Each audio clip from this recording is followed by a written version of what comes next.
তোকে জানে অসুরে বলে আসতে দেবে না বানারে আমি তোরে আশীর্বাদ দিলাম তুই দেবে লোকে লোকে চলে যা ওরে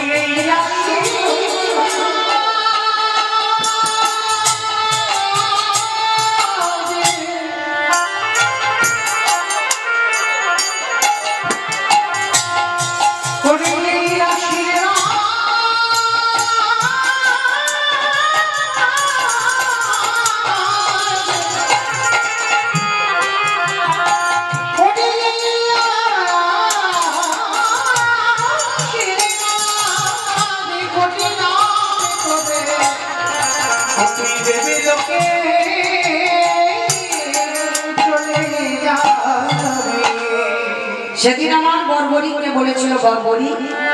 বল বাবা তুই কি চাস সেদিন বর্বরীকে বলেছিল কৃষ্ণ দয়াময়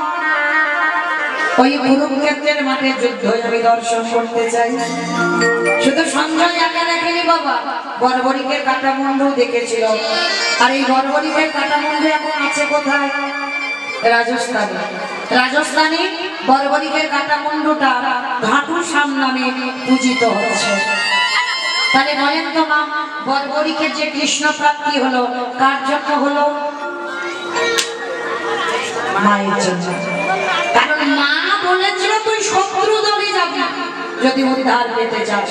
তাহলে একজন মা পারে সন্তান তৈরি করতে।